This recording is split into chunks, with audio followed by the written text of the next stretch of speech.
അസ്സലാമു അലൈക്കും വറഹ്മത്തുള്ളാഹി. പരിശുദ്ധമായ ദീനുൽ ഇസ്ലാം ഇവിടെ ഒരു മനുഷ്യൻ ജനിച്ചതു മുതൽ മരിക്കുന്നത് വരെയും മരണത്തിന് ശേഷമുള്ള ജീവിതത്തെക്കുറിച്ചും എല്ലാം വളരെ വ്യക്തമായിട്ട് ഇവിടെ നിയമങ്ങൾ പറഞ്ഞിട്ടുണ്ട്. ഓരോ മനുഷ്യനും എന്തൊക്കെ കാര്യങ്ങൾ ചെയ്യണം, എന്തൊക്കെ കാര്യങ്ങൾ ചെയ്യാൻ പാടില്ല, അതിൽ എല്ലാ മേഖലകളിലും വളരെ വ്യക്തമായിട്ട് രേഖ വരച്ചു വെച്ചിട്ടുണ്ട് പരിശുദ്ധ ദീനുൽ ഇസ്ലാം. ഒരു മേഖലയും അഭിപ്രായം പറയാതെ, നിയമങ്ങൾ പറയാതെ ദീനുൽ ഇസ്ലാം കടന്നു പോയിട്ടില്ല. ആ സമയങ്ങളിലൊക്കെ പല ആളുകളും ദീനുൽ ഇസ്ലാമിനെ പുച്ഛിച്ച് തള്ളിയവരാണ്, പല ആളുകളും കുറ്റം പറഞ്ഞവരാണ്.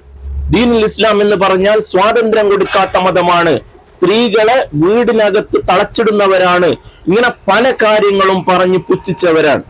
ഞാനിന്ന് ഇവിടെ ഇത് പറയാൻ കാരണം, ഇന്ന് ബഹുമാനപ്പെട്ട സുപ്രീം കോടതിയുടെ ഭാഗത്തു നിന്നും വളരെ പ്രസക്തമായ, വളരെ അനുകൂലമായ, വളരെ സന്തോഷമുണ്ടാക്കുന്ന ഒരു നിയമം വരികയുണ്ടായി. എന്താണ് ബഹുമാനപ്പെട്ട സുപ്രീം കോടതി പറഞ്ഞ വിധി? നിങ്ങൾക്ക് ഇവിടെ കാണാം. വീട്ടുജോലി എന്നുള്ളത് സ്ത്രീകളുടെ മാത്രം ബാധ്യതയല്ല, സ്ത്രീകളുടെ മാത്രം കടമയല്ല വീട്ടുജോലി എന്നുള്ളത്.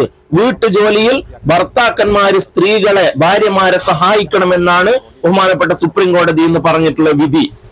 ഇത് 1400 വർഷങ്ങൾക്ക് മുമ്പ് തന്നെ അള്ളാഹുവിന്റെ റസൂൽ സ്വല്ലല്ലാഹു അലൈഹി വസല്ലമ തങ്ങള് വളരെ വ്യക്തമായി നമുക്ക് പഠിപ്പിച്ചു തന്നു എന്ന് മാത്രമല്ല, നമുക്ക് പ്രവർത്തനത്തിൽ കാണിച്ചു തന്നു. അവിടുത്തെ ബഹുമാനപ്പെട്ട ഉമ്മഹാത്തുൽ മുഅ്മിനീങ്ങളുടെ കൂടെ ബഹുമാനപ്പെട്ട ഹബീബായ റസൂലുള്ളാഹി സ്വല്ലല്ലാഹു അലൈഹി വസല്ലമ തങ്ങള് വീട്ടുജോലികളൊക്കെ ചെയ്യുമായിരുന്നു. മാത്രമല്ല, കുടുംബത്തിൽ എന്റർടൈൻമെന്റ്, സന്തോഷിപ്പിക്കൽ വളരെയധികം റസൂലുള്ളാഹി സ്വല്ലല്ലാഹു അലൈഹി വസല്ലമ തങ്ങൾ ചെയ്തിട്ടുണ്ട്. ബഹുമാനപ്പെട്ട ആയിഷ റളിയല്ലാഹു അൻഹായുടെ കൂടെ ഹബീബായ റസൂലുള്ളാഹി സ്വല്ലല്ലാഹു അലൈഹി വസല്ലമ തങ്ങൾ ഓട്ട മത്സരം നടത്തിയിരുന്നു. അതുപോലെ തന്നെ അവിടുത്തെ പേരമക്കളാകുന്ന ഹസൻ ഹുസൈൻ റളിയല്ലാഹു അൻഹുമ, ആ രണ്ട് കുട്ടികളെ സ്വന്തം പെരടിയിൽ ഇരുത്തിയിട്ട്, ഏതാണ് പെരടി? നുബുവ്വത്തിന്റെ പ്രകാശമിറങ്ങിയ ആ പെരടിയിൽ ഇരുത്തിയിട്ട് നബി സല്ലല്ലാഹു അലൈഹി വസല്ലമ തങ്ങൾ ആന കളിക്കുമായിരുന്നു. ഇതൊക്കെ കുടുംബത്തിൽ റസൂലുള്ളാഹി സ്വല്ലല്ലാഹു അലൈഹി വസല്ലമ തങ്ങൾ ചെയ്ത് കാണിച്ചിട്ടാണ് ലോകത്തോട് പറഞ്ഞത്. ആരാണ് ഇതൊക്കെ ചെയ്യുന്നത്? ലോകത്തിന്റെ നേതാവാണ്.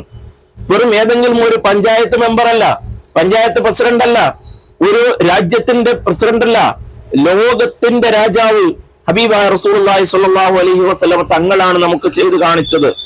അന്ന് ഇസ്ലാമിനെ പുച്ഛിച്ചു തള്ളിയ പല ആളുകളും പിന്നീട് ഇസ്ലാമിന്റെ ഓരോ കാര്യങ്ങളെയും, ഓരോ നിയമങ്ങളെയും അംഗീകരിച്ചു വരുന്ന ഒരു കാര്യമാണ് നമ്മൾ കണ്ടിട്ടുള്ളത്. അത് ശാസ്ത്രജ്ഞരായാലും അതുപോലെ തന്നെ നിയമപാലകരായാലും നമ്മുടെ കോടതികളായാലും ഒക്കെ ഓരോ കാര്യങ്ങളും അംഗീകരിക്കുന്ന ഒരു കാര്യമാണ് നമ്മൾ കണ്ടുകൊണ്ടിരിക്കുന്നത്. അതിൽ ഏറ്റവും പ്രശംസനീയമായ, ഏറ്റവും സന്തോഷകരമായ ഒരു വിധിയാണ് ഇന്ന് സുപ്രീം കോടതിയുടെ ഭാഗത്തു നിന്ന് വന്നിട്ടുള്ളത്. എന്നാൽ ഇസ്ലാം സ്വാതന്ത്ര്യം നൽകാത്ത മതമാണ്. സ്ത്രീകളടക്കം പല ആളുകളും പറഞ്ഞത് ഇസ്ലാം സ്ത്രീകളെ വീട്ടിനകത്ത് തളച്ചിടുന്നവരാണ് എന്നാണ്. ഇവിടെ വീട്ടുജോലി എന്ന് മാത്രമല്ല, ഏത് മേഖല എടുത്തു നോക്കിയാലും വളരെയധികം സ്വാതന്ത്ര്യം നൽകിയിട്ടുള്ളത് സ്ത്രീകൾക്ക് തന്നെയാണ്. ഇത് പഠിക്കാതെയാണ് പല ആളുകളും പല ചാനലിലും വന്നിട്ട് പല കാര്യങ്ങളും ഇസ്ലാമിനെതിരായിട്ട് ഇങ്ങനെ പറഞ്ഞുകൊണ്ടിരിക്കുന്നത്. ഇസ്ലാം ആദ്യമായിട്ട് തന്നെ ഒരു പുരുഷനോട് കല്യാണം കഴിക്കുമ്പോ അവനോട് പറയുന്നത്, ആ സ്ത്രീക്കുള്ള ഭക്ഷണം, വസ്ത്രം, പാർപ്പിടം ഇതൊക്കെ നിനക്ക് ചെയ്തു കൊടുക്കാൻ കഴിയുമെങ്കിൽ മാത്രം നീ കല്യാണം കഴിച്ചാൽ മതി എന്നാണ്. അതൊന്നും ഈ സ്ത്രീയോട് കൊണ്ടുവരാനല്ല പറയുന്നത്. ഒരു സ്ത്രീയോടും ഇസ്ലാം ജോലിക്ക് പോകാൻ പറയുന്നില്ല. പക്ഷേ ഹലാലായ വഴിയിൽ, ഹറാമൊന്നുമില്ലാതെ, അന്യ സ്ത്രീ പുരുഷന്മാരൊന്നും കലരിലില്ലാതെ, അവരൊന്നും കാണലില്ലാതെ, അത്രയും ഹലാലായ വഴിയിലൂടെ ഒരു സ്ത്രീ ജോലിക്ക് പോകുന്നുണ്ടെങ്കിൽ, ആ സ്ത്രീയുടെ ഇഷ്ടത്തിന് പോകുന്നുണ്ടെങ്കിൽ ഭർത്താവ് തടയേണ്ടതില്ല. അല്ലാതെ നീ പഠിച്ചതല്ലേ, നീ വിദ്യാഭ്യാസമുള്ളതല്ലേ, അതുകൊണ്ട് നീ ജോലിക്ക് പോകണം എന്ന് പറഞ്ഞിട്ട് ജോലിക്കയക്കാൻ ഒരു ഭർത്താവിനെയും ഇസ്ലാം അനുവദിക്കുന്നില്ല. താൻ കല്യാണം കഴിച്ചു കൊണ്ടുവരുന്ന ഭാര്യയ്ക്ക് എല്ലാ കാര്യങ്ങളും ഭർത്താവ് ചെയ്തു കൊടുക്കണമെന്നാണ്. എന്നാൽ ഭാര്യയോട് പറഞ്ഞത് എന്താ? നീ ഇവിടെ ഭർത്താവിന് അല്ലെങ്കിൽ ഭാര്യയ്ക്ക് ഭക്ഷണം വെച്ചുണ്ടാക്കി കൊടുക്കുമ്പോ, അവരുടെ ഡ്രസ്സ് അലക്കി കൊടുക്കുമ്പോ, അല്ലെങ്കിൽ അവർക്ക് വേണ്ട സൗകര്യങ്ങൾ, സഹായങ്ങൾ ചെയ്തു കൊടുക്കുമ്പോ നിനക്ക് റബ്ബിന്റെ അടുത്ത് അത്രയും വലിയ സ്ഥാനമുണ്ട് എന്നാണ് കൽപ്പിക്കുന്നത്. അവരുടെ ആ വീട്ടുജോലിയിൽ ഏർപ്പെടുമ്പോ അവരുടെ ശരീരത്തിൽ നിന്നും പൊട്ടിയൊലിക്കുന്ന ഓരോ വിയർപ്പ് തുള്ളിക്ക് പോലും അള്ളാഹുവിന്റെ അടുത്ത് വലിയ സ്ഥാനമുണ്ടെന്ന് ഹബീബായ റസൂലുള്ളാഹി സ്വല്ലല്ലാഹു അലൈഹി വസല്ലമ തങ്ങൾ പറഞ്ഞിട്ടുണ്ട്. ഇതൊന്നും ഒരു ഭർത്താവിന് കൊടുത്തതല്ല, ഇതൊക്കെ ഓരോ ഭാര്യക്കും കൊടുത്തതാണ്.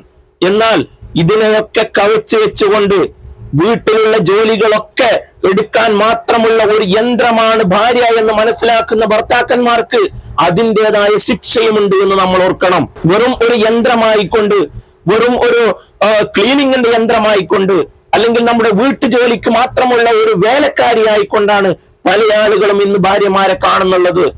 എന്നാൽ അതൊന്നും ഇസ്ലാമികമല്ല, അതൊന്നും ഇസ്ലാം കാണിക്കാത്തതാണ്. അല്ലാഹു സുബ്ഹാനഹു വ തആല എല്ലാവരെയും നന്നാക്കി തരുമാറാവട്ടെ. ആമീൻ യാ റബ്ബൽ ആലമീൻ. അസ്സലാമു അലൈക്കും വറഹ്മത്തുള്ളാഹി.